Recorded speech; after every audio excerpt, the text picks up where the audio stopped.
Praise the lord. యేసయ్య అతి పరిశుద్ధమైన నామములో మీ అందరికీ వందనాలు. నూతన సంవత్సరంలోకి అడుగుపెట్టాం. నూతన సంవత్సరం 2025 రెండవ దినంలో ఉన్నాం. ఎన్నో ఆలోచనలు, ఎన్నో కలలు, ఎన్నో గమ్యస్థానాలను మనము తీర్మానం చేసుకొని అడుగు ప్రారంభించినాం.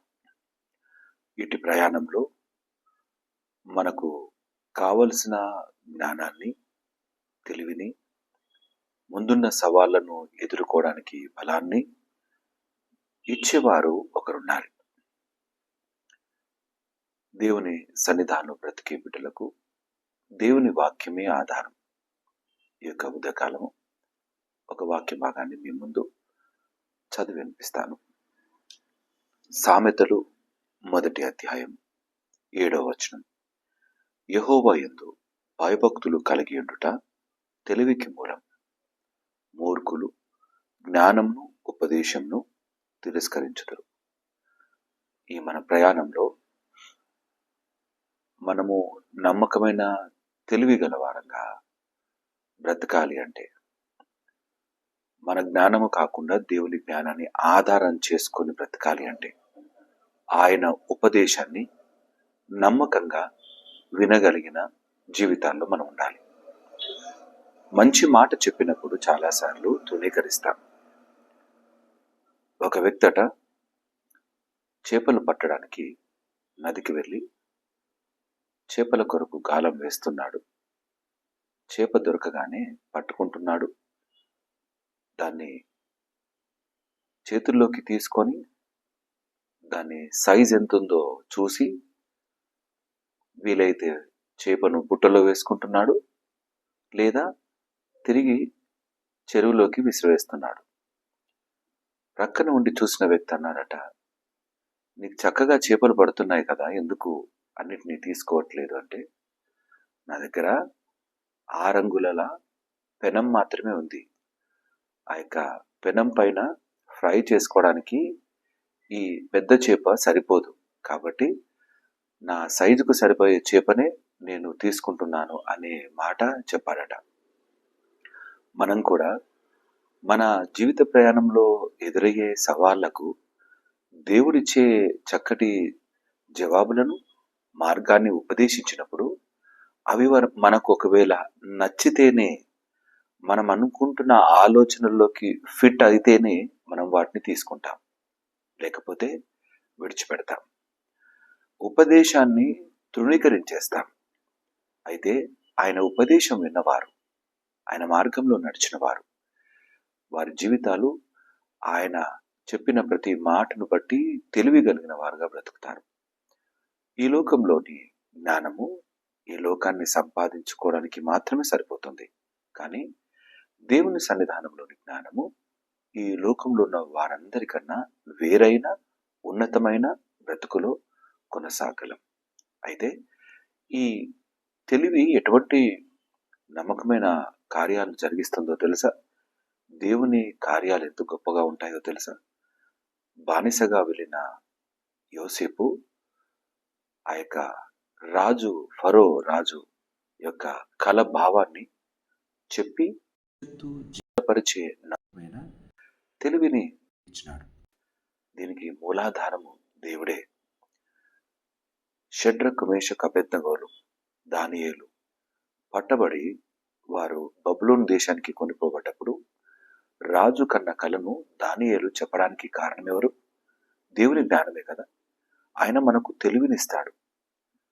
గోడపైన రాసిన రాతలను సైతము విడమర్చి చెప్పగలిగిన జ్ఞానాన్ని ఇస్తాడు.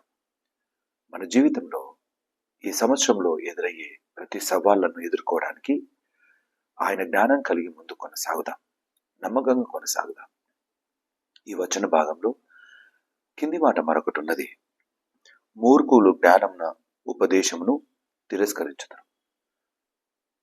జ్ఞానాన్ని తిరస్కరిస్తే ఏమవుతుంది? ఉపదేశాన్ని తిరస్కరిస్తే ఏమవుతుంది? సౌలు అందరికన్నా మొట్టమొదటి రాజుగా ఇశ్రాయేళ్లకు ఏర్పాటు చేయబడ్డాడు దేవుని చేత. అటివాడు చేయకూడని పనులు చేశాడు. యుద్ధానికి వెళ్ళి అందరినీ హతము చేసి రమ్మంటే శ్రేష్టమైన వాటిని తీసుకొని వస్తున్నానంటూ దేవుని సన్నిధానంలోనే తిరస్కారానికి గురయ్యాడు. మనము ఉపదేశాన్ని నమ్మకంగా తీసుకోకపోతే మాత్రం ఒకరోజు తప్పకుండా మనము దానికి మూల్యం చెల్లించాల్సి వస్తుంది. ఈ యొక్క సంవత్సరంలో నీ ఆలోచనలు, ఆశలు ఏమై ఉన్నావో వాటిని దేవుని సన్నిధానానికి తీసుకొని వచ్చి ఆయన చూపించే మార్గంలో, ఆయన ఇచ్చే తెలివి జ్ఞానంతో వాటిని పరిష్కరించుకుంటూ ముందు కొనసాగుదాం. 24వ సంవత్సరంలో నువ్వు ఎక్కడెక్కడ ఓడిపోయావో, ఏ పరిస్థితులు నిన్ను వెనక్కు లాగి వేస్తున్నాయో వాటిని ఒక్కసారి జ్ఞాపకం చేసుకొని ఈ 2025వ సంవత్సరంలోని ప్రతి సవాళ్ళను సైతము ఎదుర్కొంటూ ముందు కొనసాగుటకు శక్తిని దేవుడు దయచేయాలని ఆయన సన్నిధానంలోని ఆయన మాటల పైన నువ్వు ధ్యానం కలిగి ముందు కొనసాగు. నమ్మకమైన జీవితంలో కొనసాగు, ప్రేమ కలిగిన జీవితంలో కొనసాగు, అనేకులకు సహాయకరంగా నిలబడు. నీ కొరకు మాత్రమే బ్రతకాలన్న ఆలోచన కాకుండా నన్ను దేవుడు ఏర్పాటు చేసుకున్నాడు, అనేకుల కొరకు నన్ను నిలబెట్టినాడు అనే మాటతో నువ్వు కొనసాగు. నీ జ్ఞానం ఇంకా పెంపొందించబడుతుంది, నీ తెలివి ఇంకా అధికమవుతుంది, అనేకులకు ఉపయోగకరంగా అవుతుంది. కష్టంలో ఉన్నవారు, చీకటిలో ఉన్నవారు, భయాందోళనలో ఉన్నవారు నీ వైపుకు వస్తారు, నీ నుండి సలహాలు అడుగుతారు. నువ్వు నాయకునివిగా అవుతావు, నువ్వు అనేకులను మార్గంలో నడిపించే మార్గదర్శిగా అవుతావు. వీటన్నిటికీ మూలాధారం దేవుని వాక్యాన్ని వినటం, ఆయన ఉపదేశాలను గ్రహించటం. ఈ మధ్యలో చాలా మటుకు మనము మందిరాలకు వెళ్లకుండా, దేవుని మాటలు వినకుండా, ఆయన పరిశుద్ధతలో బ్రతకకుండా మనం గొప్పవారం అయిపోదామన్న ఆలోచన కలిగి ఉంటారు. ఆయన విడిచిపెట్టి నువ్వు సంపాదించేది ఏది కూడా శాశ్వతంగా నిలబడదు. దాంట్లో నీకు సంతోషము, సమాధానం దొరకదు.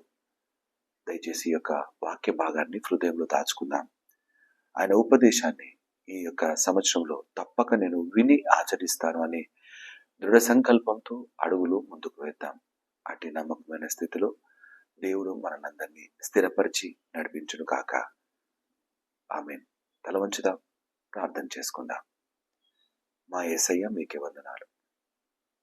ఈ చక్కటి నా తండ్రి 2025వ సంవత్సరపు 2వ దినము కొరకే కృతజ్ఞతలు. యేసయ్య, నీ తెలివి జ్ఞానాన్ని మేము కలిగి, నీ ఉపదేశాన్ని మేము అంగీకరించి నీ కొరకే బ్రతుకుటకు సహాయం దయచేయండి. అయ్యా, నీ ఉపదేశాన్ని మేము తృణీకరించి నా తండ్రి మూర్ఖులం అయిపోతాము, నా తండ్రి అంధకారంలో పడిపోతాం.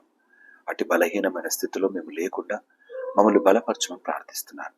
ఈ యొక్క వాక్యం విని నేను కూడా జ్ఞానం కలిగి నమ్మకంగా కొనసాగాలి అన్న ఆశతో నీ వాక్కు దగ్గరికి వచ్చి ప్రతి బిడ్డను ఆదరించండి, బలపరచండి. నీ యొక్క ఉపదేశములతో అయ్యా మంచి తెలివిని, జ్ఞానాన్ని బిడ్డలకు అనుగ్రహించమని ప్రార్థన చేస్తున్నాం. మా అందరికి నాయన ఈ యొక్క సంవత్సరం అంతయు నీ కాపుదల్లో, నీ భద్రతలో ఉంచి నాయన మంచి జ్ఞానము కలిగి నాయన ఎదురయ్యే ప్రతి సవాళ్లకు నాయన నీ సన్నిధానం జవాబులు పొందుకొని నమ్మకమైన, నెమ్మదైన, శ్రేష్టమైన, బలము కలిగిన జీవితంలో కొనసాగుటకు మా అందరికి సహాయం దయచేయని ప్రార్థన చేస్తూ స్తుతులు చెల్లిస్తూ యేసయ్య నామమున అడిగి ప్రార్థించి వేడుకుంటున్నాము నా తండ్రి. ఆమేన్. ఈ యొక్క మాటలు దేవుడు మన వెనుకల్లో దీవించి ఆశీర్వదించును గాక. అందరికీ ప్రైజ్ ది లార్డ్.